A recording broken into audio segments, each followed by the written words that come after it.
Yeah, that's really a Lougawou. You don't know she had like 3 kids in the building before?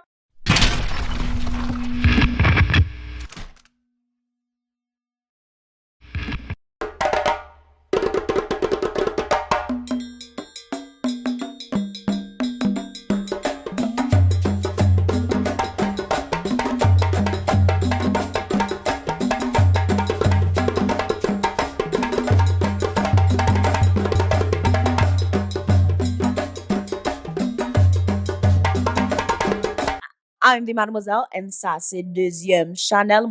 Welcome to my second channel. A lot of you guys be clicking on here. You think, oh my God, the Mademoiselle changed her content. No, I did not. I have 3 channels now. My main channel deals with rants, reactions, and commentary dealing with Black issues. Meanwhile, I do also have a personal channel where I do my story times, get ready with me's, all of that. So if you clicked on this and you thought, oh, she changed it up, no. Pay attention to what you clicking on, all right? I got 3 separate channels. If you guys are interested in watching more of my content, make sure you guys head down to the description and or the pinned comment down below. So as you guys can tell by today's title, we're going to be talking about literally probably the first ever voodoo story I heard from my father. This probably should have been the first story that I did. However, like, this channel took a life of its own.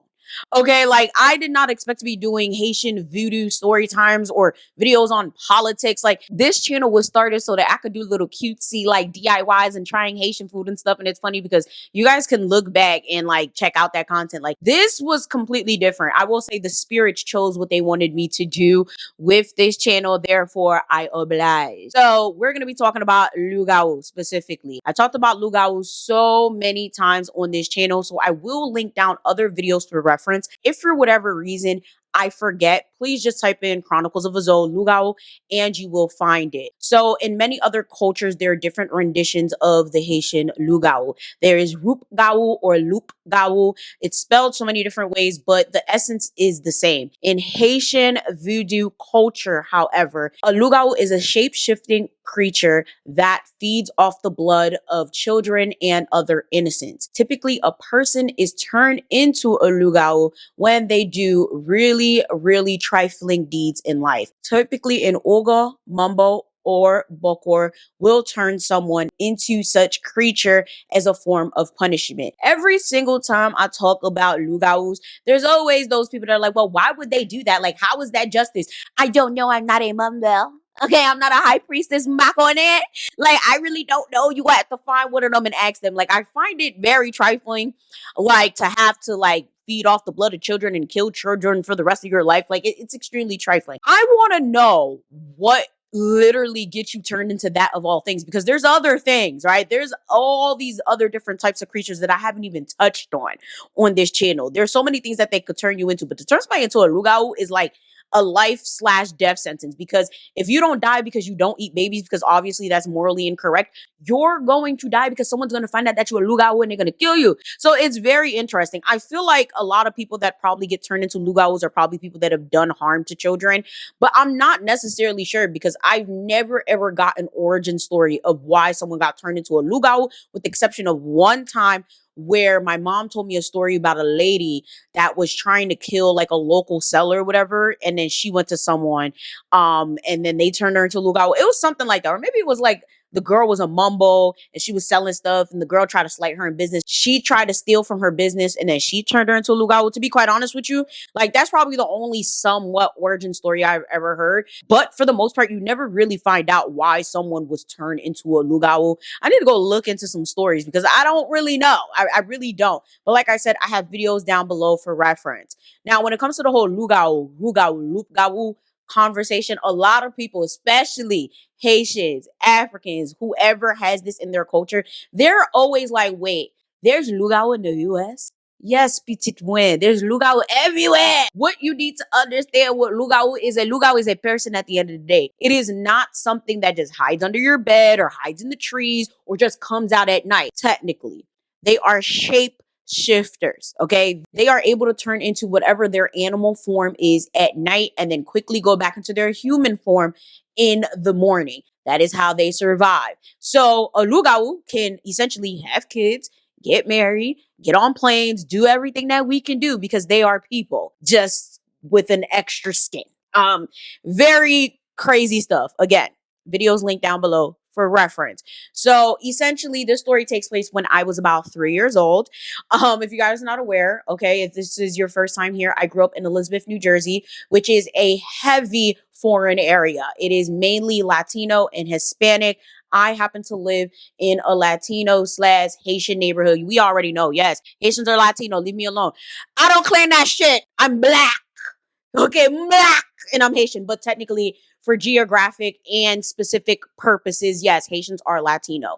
And for the most part, Elizabeth is extremely Hispanic and Latino. You do find Black Americans, but white people are scarce. Not that they don't exist, but they tend to stay in their own communities in Elizabeth.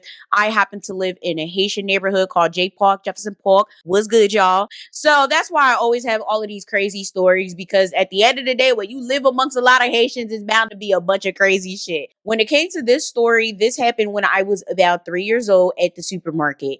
Now, my dad almost always did the grocery shopping up until like his foot got messed up. If you guys not aware, I've been doing a GoFundMe for my family because he put his foot in boiling water when he went to Haiti. It's a whole thing.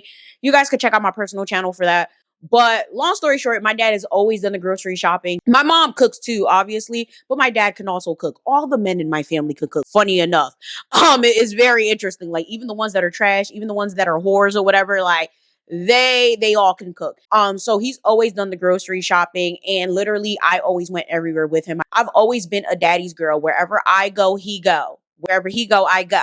It was to the point where I used to steal his keys in order to make him take me wherever he was going. And that included work. My dad worked at Domino's, and it was to the point where I was there all the time. They gave me a name tag, and I used to fold boxes. True Capricorn shit. True Capricorn shit. I had a job since I was 3. Don't play, but that's not the point. So when it came to my dad taking me places, there was a lot of times he didn't want to take me places because he felt like it was dangerous. Like I said, I lived in a neighborhood. And one thing about Haitian people, especially Haitian people from Haiti, they have this insane cautiousness about their own people, which is warranted. But I do feel like a lot of this cautiousness is extremely detrimental in the end, because it leads Haitians in the diaspora to not ever want to do work with Haitians or ever go back to Haiti. And when it comes to like even living in Haitian neighborhoods or doing things like having a Haitian boyfriend or having a Haitian friend, like it's crazy. And a lot of you guys can contest to this down below. A lot of Haitians will tell you, nope, don't marry a Haitian. Nope, nope. They could be Black. They could be Puerto Rican. They could be, don't marry a Haitian because they're horrible people. Like it's very interesting. Like even when I told my parents, like, yeah, I'm gonna marry a Haitian man, they side-eyed the fuck out of me. Like they was just like, why the fuck would you do that? Like, you can't find nothing else. But then I'm looking at them like, we are in a Haitian neighborhood. 90% of my friends are, okay, not 90, like 70% of my friends are Haitian. So what are you, like, how you confused that I want to be with a Haitian man? You feel me? So it's very interesting. So when it came to taking me out, my dad would always try to avoid it, even though I would always try to counter it, because he always felt like someone would do something to me. Someone would try to kidnap me. Someone would try to kill me. So it's like, he was very, very cautious. But this day, I specifically remember, it's funny because I was 3. This is probably one of my earliest memories of life.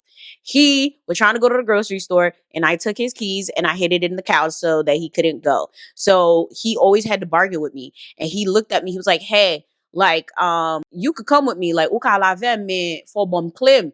And I'm just like, are you sure? Like, are you sure I can go with you? So eventually I give him the keys and we go to the supermarket. Now, this is probably one of the first very few trips that we ever did, because I was born in New York and then we ended up moving to Jersey when I was like 2, 3 years old.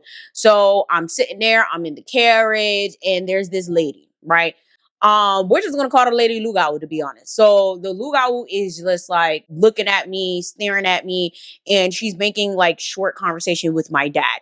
Then the whole time, my dad is just kind of like side-eyeing her.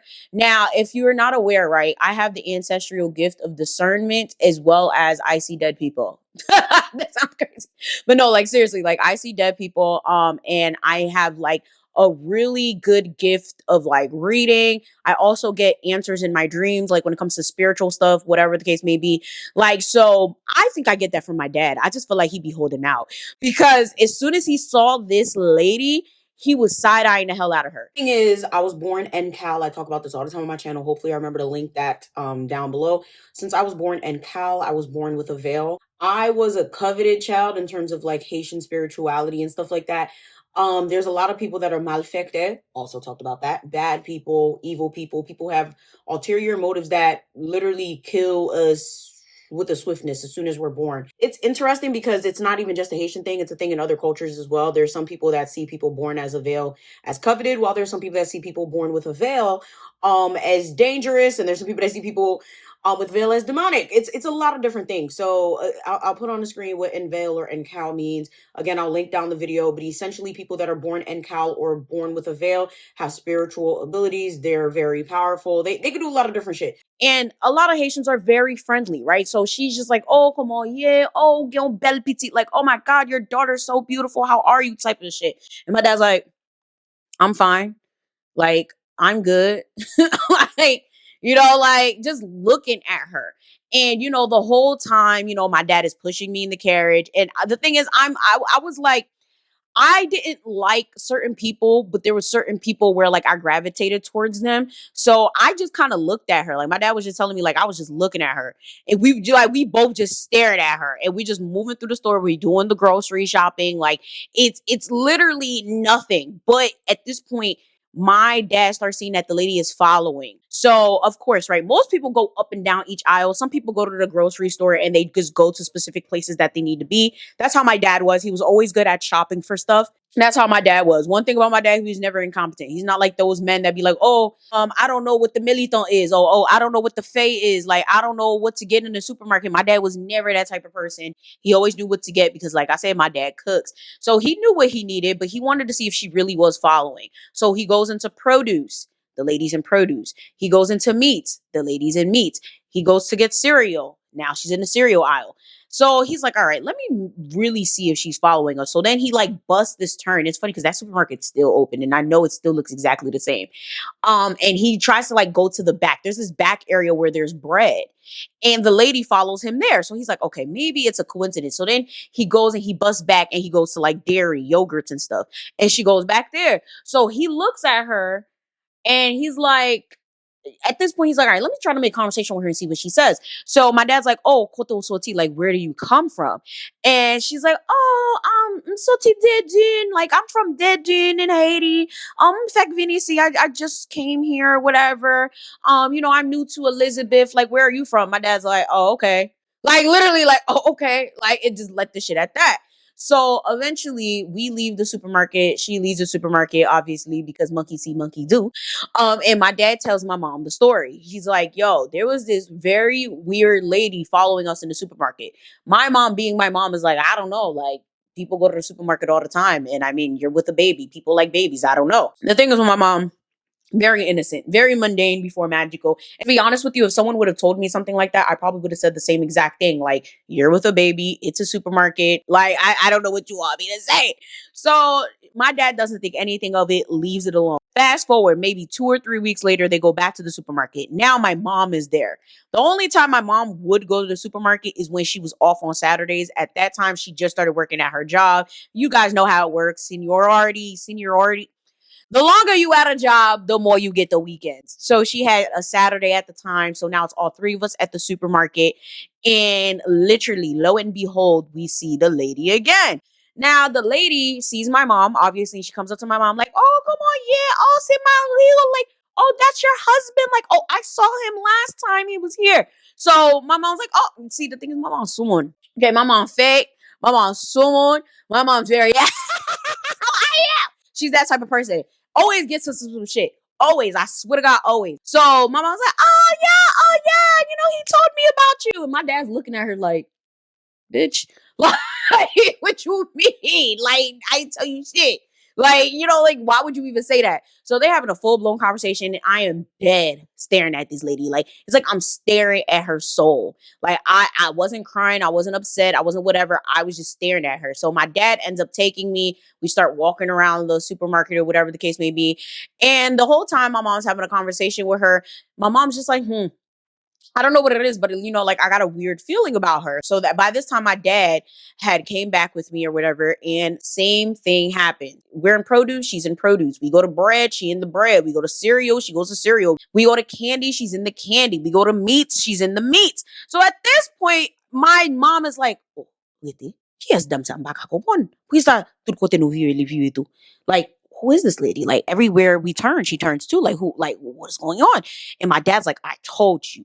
Like I told you that that lady was weird. And you sitting here cutting it up with her, whatever. And my mom's like, well, I'm not gonna be rude to her for no reason. And my dad's like, I don't give a fuck. Like my dad's is like, no, like there's something wrong with this lady. Like there's something up with her. Like I'm not telling you to be rude to her, but I told you something's up with her. You sitting here hee hee ha ha kiki with her. Like no. So we gotta make an exit because I don't know. Like I think the lady's a Lougawou. So my mom's like, Lougawou. Like, why are you sitting here making things up about people? One thing about my mom, right? My mom is very like again mundane before magical, and she's the type of person she doesn't like when people talk about other people.